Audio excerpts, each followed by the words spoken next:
Hello everyone, स्वागत है आपका अपने YouTube चैनल पर बोलो इंग्लिश बिंदास विद अतुल सर। आज हम लोग बात करेंगे एक ऐसे टॉपिक के बारे में जो अक्सर लोगों के माइंड में कहीं ना कहीं चलता रहता है और इस टॉपिक का, इस क्वेश्चन का आंसर उन लोगों को नहीं मिल पाता। टॉपिक है हम लोग के पास अंग्रेजी ना बोल पाने की सबसे बड़ी वजह है क्या। लोग अलग अलग चीजों पर काम करते हैं। किसी व्यक्ति का कहना है कि यार मैं तो आजकल न्यूज़पेपर पढ़ रहा हूं, कोई कह रहा है कि मैं इंग्लिश की मूवी वॉच कर रहा हूं, कोई व्यक्ति कह रहा है कि मैं बहुत सारे वर्ड मीनिंग्स को याद कर रहा हूं। लेकिन मैं आपको बताना चाहूंगा कि लोग जो मेन ऑब्जेक्ट है उस पर नहीं पहुंच पाते। एक्चुअली मेरे हिसाब से मेरा जो पर्सनल एक्सपीरियंस कहता है वो मैं आपसे शेयर करना चाहता हूं। मेरा पर्सनल एक्सपीरियंस ये कहता है कि अंग्रेजी ना बोलने पाने की सबसे बड़ी वजह है वर्ड्स की गलत डिटेल हमें पता होना, वर्ड्स की गलत नॉलेज हमें पता होना। और जब किसी भी वर्ड की हमें गलत नॉलेज होती है या कम नॉलेज होती है तो कहीं ना कहीं उसका असर डायरेक्ट हम लोग के कॉन्फिडेंस पर पड़ता है। अब जब हमारे कॉन्फिडेंस पर असर पड़ता है तो आपने नोटिस किया होगा कि इसका असर कहीं ना कहीं हमारे बोलने के वॉल्यूम पर भी पड़ता है। लोग कहते हैं कि यार लोगों के सामने मेरी आवाज नहीं निकल पाती, लोगों के सामने मैं बोल नहीं पाता। और ना बोलने की सबसे बड़ी वजह यही है कि आपने नोटिस किया है कि जब हम लोगों को वर्ड्स की करेक्ट नॉलेज ना हो या हम लोग को आधी आधी नॉलेज है तो कहीं ना कहीं हमारे वॉल्यूम पर इसका असर होता है, कहीं ना कहीं हमारे बोलने पर इसका असर होता है। फॉर एग्जाम्पल, जैसे क्वेश्चन हमसे किया गया कि did you go to market yesterday. अब अक्सर लोगों को पता है कि इस क्वेश्चन के आंसर में आए तो आएगा ही आएगा और इसमें मार्केट भी आएगा ही आएगा। अब उनको ये नहीं पता कि यहां पर कौन सी फॉर्म आएगी।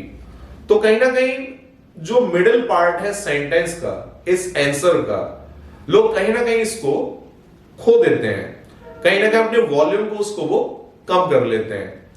अब जैसे क्वेश्चन किया गया did you go to market yesterday, so लोगों ने कहा कि आई और मार्केट यस्टरडे, आई की आवाज आई, यस्टरडे की आवाज आई, लेकिन सेंटेंस के मिडिल पार्ट की आवाज नहीं आई क्योंकि उनको क्लैरिटी नहीं है कि यहां पर कौन सी फॉर्म आएगी। अब जब हमें फॉर्म्स की क्लैरिटी ना हो और हमें शब्दों में क्लैरिटी ना हो, हमें उनकी डिटेल्स में क्लैरिटी ना हो तो कहीं ना कहीं हमारे वॉल्यूम पर और हमारे कॉन्फिडेंस पर और हमारी बॉडी लैंग्वेज पर इस बात का फर्क पड़ता है। इसको एक छोटे से एग्जांपल से हम लोग समझते हैं।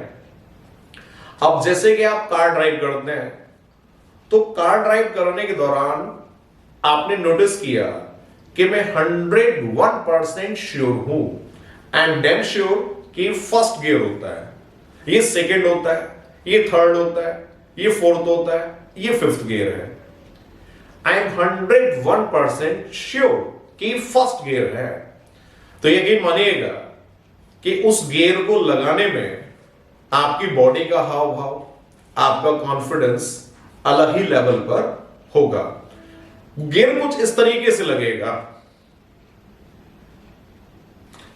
जब हम श्योर नहीं होते कि यार ये फर्स्ट गियर है या सेकंड है, I am not very much sure, I am not damn sure, मैं बहुत ज्यादा श्योर नहीं हूं कि यार ये फर्स्ट गियर है या ये सेकंड गियर है, तो हमारी जो बॉडी लैंग्वेज है, हम लोग की जो बॉडी का हाव भाव है, वो कहीं ना कहीं इस तरीके से काम करता है।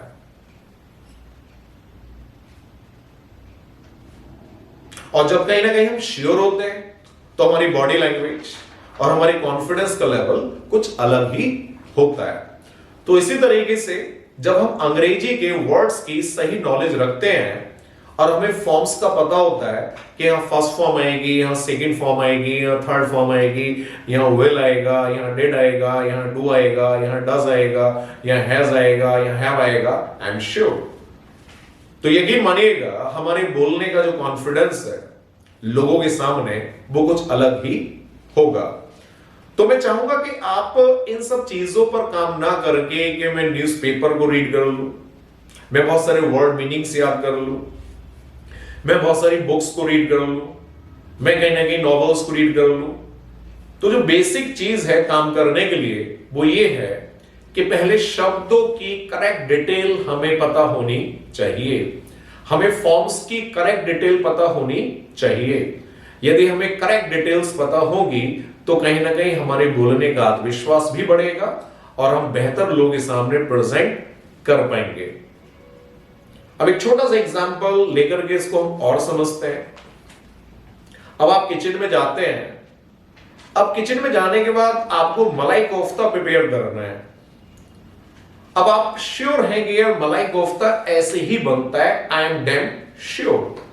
तो आपके जो बॉडी लैंग्वेज है, आपके बॉडी के जो लिप्स हैं, आपके जो हाथ पैर हैं, वो अलग ही लेवल से चलेंगे।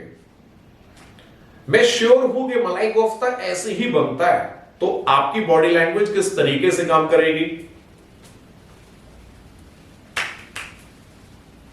इस तरीके से वो काम करेगी। जब आपको पता है कि यार मैं श्योर नहीं हूं कि मलाई कोफ्ता ऐसे ही प्रिपेयर होगा, ये इसको बनाने का रेसिपी कुछ और है, आई एम नॉट श्योर, तो कहीं आपके जो बॉडी पार्ट्स हैं, आपकी जो बॉडी लैंग्वेज है, वो इस तरीके से काम करेगी।